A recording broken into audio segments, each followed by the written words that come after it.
जैसे कि trans fat है, सैचुरेटेड फैट्स है, जब ये ज़्यादा लेना शुरू कर दें हम चर्बी की शक्ल में, एनिमल फैट्स की शक्ल में, दीगर जो घी वगैरह है, वेजिटेबल सैचुरेटेड फैट्स हैं, तो इस तरह की चीज़ें जब हम ज़्यादा कंज्यूम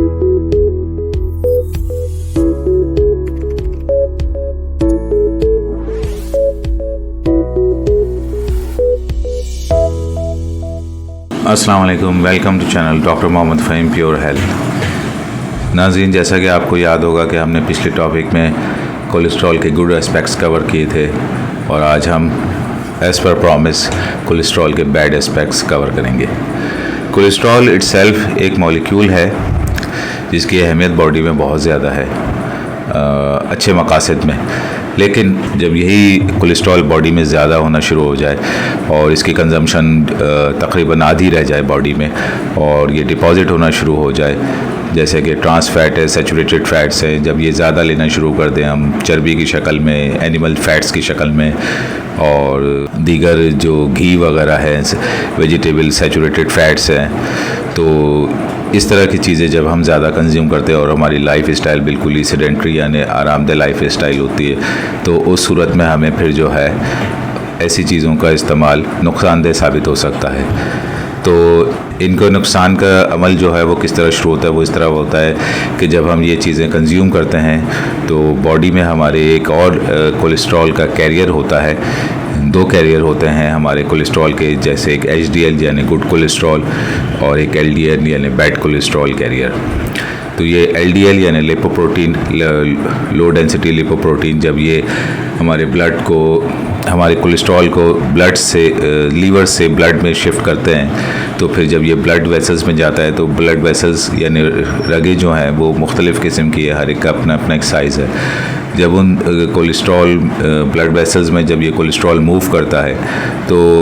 रगों की हालत कभी अच्छी होती है, कभी थोड़ी बहुत ख़राब होती है। जिन रगों की हालत ख़राब होती है वहाँ पे ये कोलेस्ट्रॉल रफ़ सरफेस पे जाके डिपॉज़िट होना शुरू हो जाता है और इस डिपॉजिशन के साथ साथ प्लेटलेट्स जो हमारे ब्लड में क्लॉटिंग फैक्टर्स हैं वो भी कोलेस्ट्रॉल के साथ मिक्सअप होना शुरू हो जाते हैं। तो वहाँ पे आहिस्ता आहिस्ता आहिस्ता आहिस्ता एक पहाड़ बनता जाता है जिसकी बिना पे जो दौरान खून होता है वो कम होता जाता है। तो सबसे ज़्यादा ये देखा गया है फालिज में, स्ट्रोक में, यानी जो ब्रेन की सर्कुलेशन है वहाँ पर, हार्ट में जो हार्ट अटैक होता है उसमें जो कोरोनरी आर्टरीज़ यानी जो दिल की शरियानें होती हैं वो तंग हो जाती हैं। इसके अलावा किडनी की शरियानें तंग हो सकती हैं और चौथी चीज़ पाँव की शरियानें तंग हो सकती हैं। तो पाँव में नमनेस हो जाती है और सुन हो सकता है और फिर आहिस्ता आहिस्ता पाँव ठंडा और फिर नीला और फिर काला हो जाता है। तो इस तरह की सिचुएशन से बचने के लिए हमें अपने कोलेस्ट्रॉल को जो है वो एक मियाना रवि में रखना होगा, बहुत ज़्यादा हाई नहीं होने देना। और अगर ग़िज़ा हमारी ऐसी है हालत मजबूरी, जैसे बहुत सारे लोग हैं जिनका ग़िज़ा पे कंट्रोल नहीं होता, जो ऑफ़िस या कोई भी ऐसे अपने काम वाली जगह पे मजबूर होते हैं कि वही जो खाना उनको प्रोवाइड हो रहा है वो खाया जाए, तो उसमें कोशिश करें कि फिर अपनी एक्टिविटी को ज़्यादा रखें और अगले 2-3 खाने जो हैं उसके बाद के वो बहुत ही लो लेवल के रखें कि जिसमें जो है वो सैलड्स और फ्रूट्स का इस्तेमाल ज़्यादा हो और फैट्स तकरीबन ना होने के बराबर हो। कुछ इस तरह की पे अपने साथ मैन्यूवर करना पड़ेगा अपने डाइट को, अपने लाइफ स्टाइल को, कि कोलेस्ट्रॉल अगर ज़्यादा चला भी जाए किसी भी वजह से तो उसके हम मैनेज करें कि हम उसको या तो बर्न आउट कर दें या अगले 2-3 खाने जो है, 2-3 मील्स जो हैं अगले, वो हम बहुत ही लो प्रोफाइल के खाएं